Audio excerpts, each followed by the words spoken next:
You're listening to the unofficial podcast of Patreon. Patreon Podcast. Creative people pursuing their passions.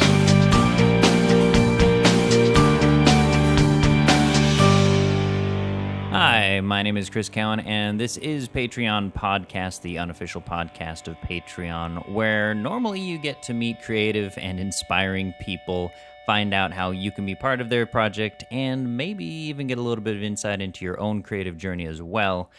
Unfortunately, this week, you're just stuck with me again. I'm actually on vacation this week, or just getting back from vacation, having a family reunion. I have a whole bunch of siblings spread out across the United States, and so we're all getting together with my parents in some wooden cabins that were built by a bunch of hippies on a commune back in the 70s, and we're going to hang out there and have a little reunion. So I wasn't able to get an interview done this week, so instead what I'm going to do is I'm going to just talk about Patreon, because I don't know if you know, but this is the Patreon podcast, and that's one of the things we do here. Now, I should... this last week, I got some feedback, actually, regarding that matter in particular. Just the fact that it's the Patreon podcast, the unofficial Patreon podcast, yes, but it's about Patreon. But if you've listened to previous episodes, you've probably noticed most of the conversation isn't so much centered on Patreon itself. A lot of the conversation is focused on the person I'm talking to, the person who's a creator on Patreon. And the reason for that is because, first of all, that's kind of where I get my kicks, is not so much talking about the platform as it is talking about what that platform is allowing people to do.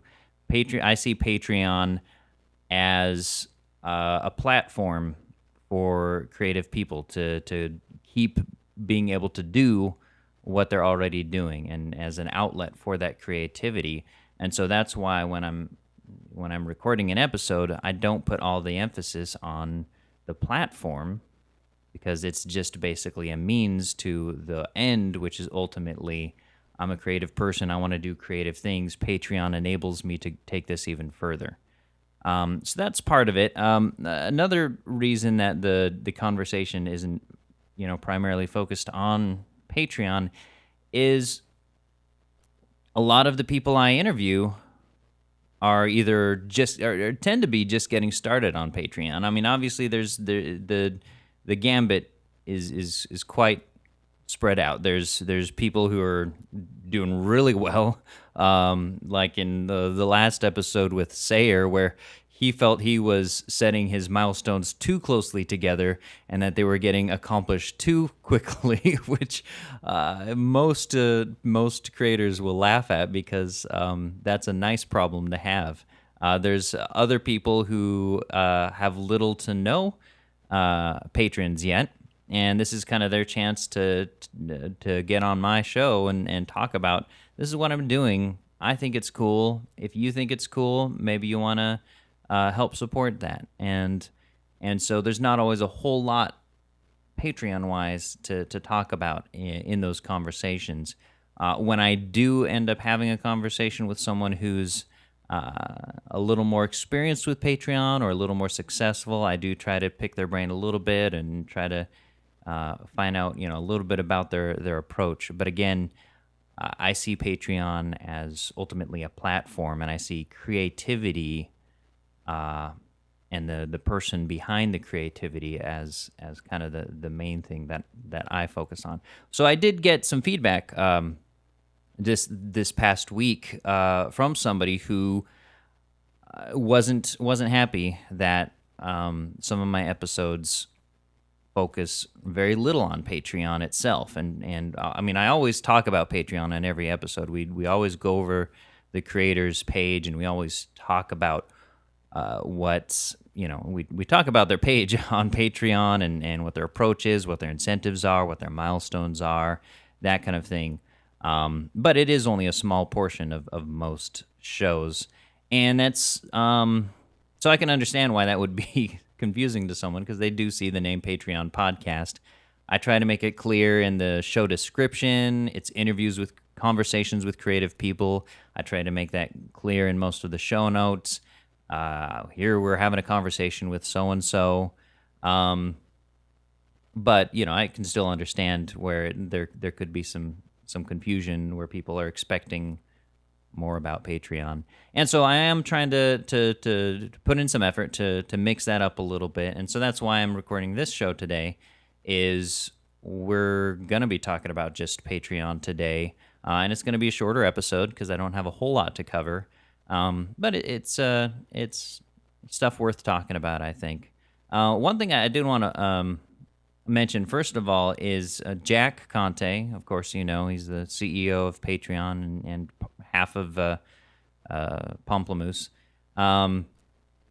He published a video, probably a month or so ago now, but I actually only just recently discovered it. And basically what it is Patreon did a case study of a very successful Patreon account, which was for Saturday morning breakfast cereal. If you haven't heard of that, you should. It's hilarious, very intelligent humor in a webcomic form. Saturday morning breakfast cereal. And so they did a case study on why that guy was so successful, because at the time it was up to, I think, $6,700, and then by the time they finished recording the video of Jack talking about it, it was up to $6,900, and I'm pretty sure by the time they published the video, it had passed 7,000, and it's continuing to grow. So they did a case study on what makes that so successful, and I'm not going to give away. They have 5 points, and I'll be sure to put a link in the show notes for this episode. But it was really interesting. They had some really good things to say about what you can do to make your Patreon page more attractive, more engaging. And one of the number one takeaways I think is really great is it's all about community. And I've always felt this way, and that's honestly why I love doing this show, is because it's so much about community. When I get to talk to someone who's creative but is coming at it from a completely different perspective or working on a completely foreign project, it's awesome to me to get to know them and relate to them in small ways, even though what we're doing are completely different things. Couldn't be any more different. Just the fact that we're able to relate on some of those creative experiences, to me, that's awesome. And so I think that's a major thing that I'm hoping to do more of, is work on building more of a community, and engaging more with my own community. But that was, I think, the number one takeaway that they got from Saturday morning breakfast cereal, in addition to the fact that it really helps if you already have an existing audience. Saturday morning breakfast cereal has a huge audience already built in. So it's no surprise that as soon as he starts a Patreon account, he's gonna be getting a lot of supporters. But that said, it would be easy, I think, very tempting if you've already got the built-in audience to just be like, all right, well, I've got the audience, just put it out there and I'll start getting some cash. And that would probably work. But he's really good at engaging with that audience even more beyond just putting out a webcomic. And I think that really works in his favor. So this week, what I wanted to do is I love Patreon. That's why I started this podcast. I love Patreon. I love so much about it. I love what it allows you to do, that you're not stuck trying to do a Kickstarter and try to get a whole bunch of funds, but you can have this ongoing funding. I think it's really, really awesome. But I think most of us can agree that there's definitely some room for improvement. So this week what I want to do is I want to talk about kind of my top five feature requests. And I don't think they're just mine, though. I think they're things that most creators on Patreon, as well as probably most patrons, would really like to see in the future. Now that they've got tons of funding from investors and just from having been around and been able to make money off of what they're offering. I think these are pretty realistic, pretty attainable, and I think they would make a huge difference. I know already there's other services that are starting to crop up and wanting to compete with Patreon. A lot of existing companies are starting to see what Patreon is doing and kind of create some new models based on that. YouTube now has a Patreon-like service. Tapastic, which is a webcomic hosting service, also has a Patreon-like feature. And so there's other companies that are starting to crop up, but I don't think people are doing it quite as well as Patreon yet, because Patreon, what it has going for it is obviously it's kind of the first big company to be successful in doing this, and Patreon isn't limited to just webcomics or just YouTube videos. It's more universal. But I think there's room for improvement, and so what I've got are kind of my top 5 requests here. So number 5, I'm counting down. Number 5 is they did the case study on Saturday morning breakfast cereal. Really informative, great information. Again, I'll have the video in the show notes. But what I would like to see, and this isn't so much a feature as it is, okay, it's one thing to see a case study on someone being successful with a huge built-in audience. What I'd like to see is a case study on people who've grown without such a large built-in audience, and what have they done, and how has that happened? Because I know there's got to be stories out there where somebody starts with hardly any built-in audience, and they start to grow while on Patreon, and I'd love to see some case studies on how that can be accomplished. And I know it can, because there's this service called Fiverr. You might have heard of it. It's this unique service. It's basically people will post on this website, "Hey, I'm going to do this service for $5, no less, no more, just $5. And there's voiceovers, which I do. There's people who will write short blogs or articles. There's some people who will do your homework. But what I've noticed from that is there's growth, pretty astounding growth that can happen within that website Fiverr, where I haven't seen that growth as much on Patreon. On Fiverr, I've seen personally, I've experienced having been doing it for a couple months. I've seen some pretty incredible growth on Fiverr. Obviously, it's a little different because they're offering a service that people are paying for, as opposed to Patreon, where it's more I'll pay you for what you're already doing. So I understand that you're not going to necessarily grow in terms of funding as quickly, but I think there's definitely some things that Patreon could probably be doing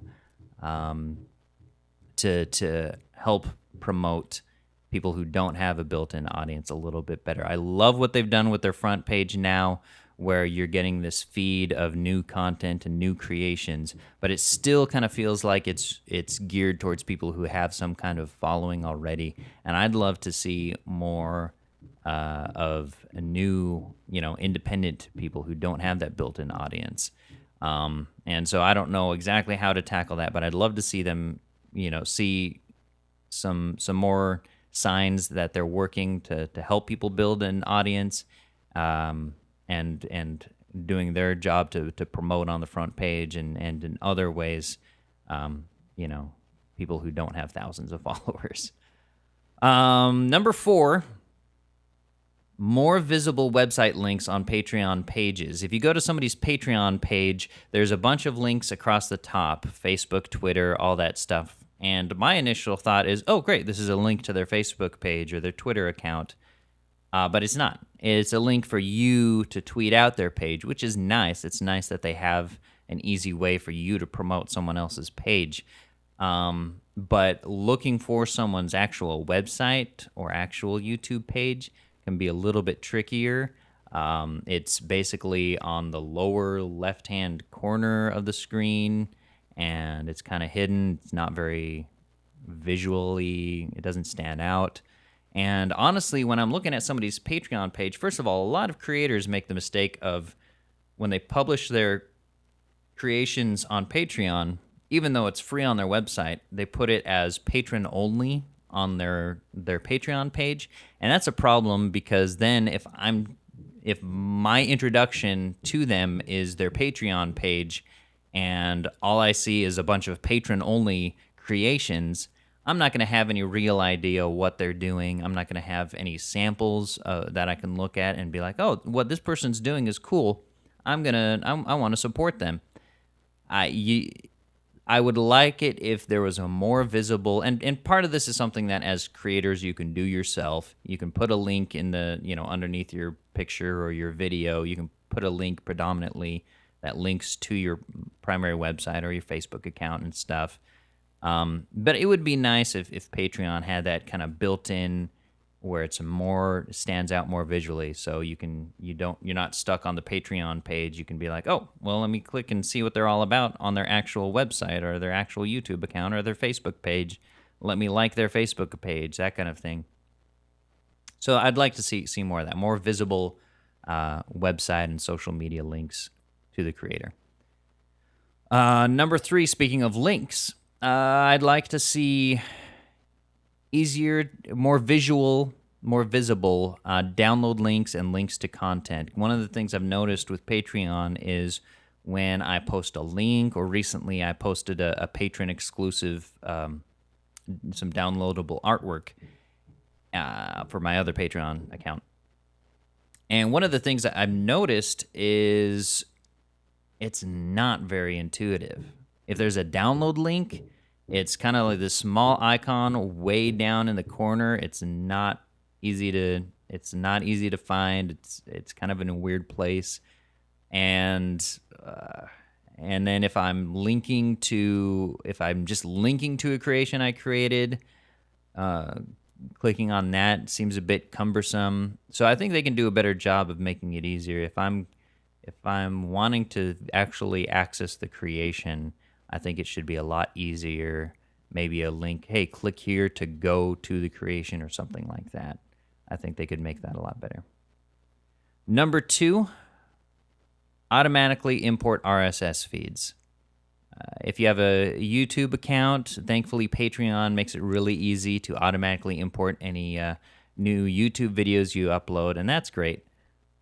But when it comes to RSS feeds, it's not a feature, and I think it wouldn't be that hard for them to automatically import RSS feeds as creations. I understand it would have to be, you'd have to be careful because obviously, if you give them the wrong RSS feed, like you have a blog, but maybe you're only wanting to charge them for podcast episodes and not individual blogs.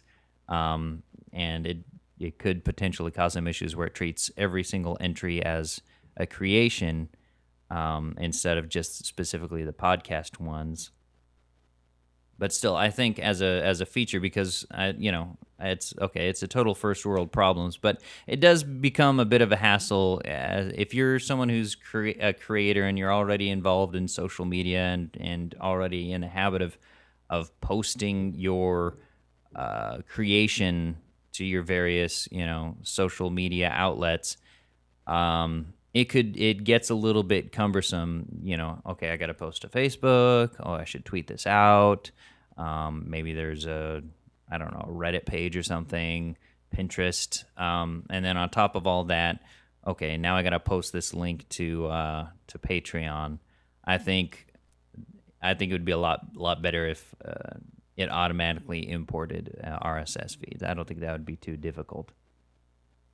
And then finally, this is my number one wish for a new Patreon feature is I have multiple projects I would like to put on Patreon, and I know tons of people who also have multiple projects. Unfortunately, you're only currently allowed to do one Patreon project per account. So in order, if I have like multiple webcomics, or in my case, multiple podcasts, I have to create a separate account for every single one of those projects. I have to log out and log back in. And if I'm the kind of person who's doing a lot of different projects, then that becomes really cumbersome after a while to have to, okay, I got to log out, post this one. Okay, log out, log back in, post this one. And it would be really nice if I could just have one account that allows me to access all my different projects on Patreon. I think that would make it a lot easier. And obviously, Patreon wouldn't be hurting from doing something like that, because it would enable, what enables you to do more on Patreon is obviously going to enable Patreon to get more of a cut. And so everybody wins in that case. So those are my top 5. I mean, I don't want it to come off as complaints, but I think there's definitely some things they could do to make it an even better service for the people who are using their service. I definitely think that wouldn't hurt. So that's all I had. I'd love to hear what your feature requests, anything you'd add to that list, anything you see my list and you're like, that's stupid, we don't need that. I'd love to hear some feedback. I'd love to hear if you think you want more of a Patreon focus, if you like how I've been doing it with interviews that touch on Patreon and the occasional episode that kind of breaks off from that, and like I did today, does take some time to focus on Patreon. I'd love to hear what you think. As always, you can check me at patreonpodcast.com. And, of course, check out my own Patreon account, patreon.com/patreonpodcast. Got a number of cool incentives there. I'll write a song for you. I'll do all kinds of stuff. So check that out. And, of course, you can email me at patreonpodcast@gmail.com. Until next week, keep pursuing your creative passions, and I'll check you later.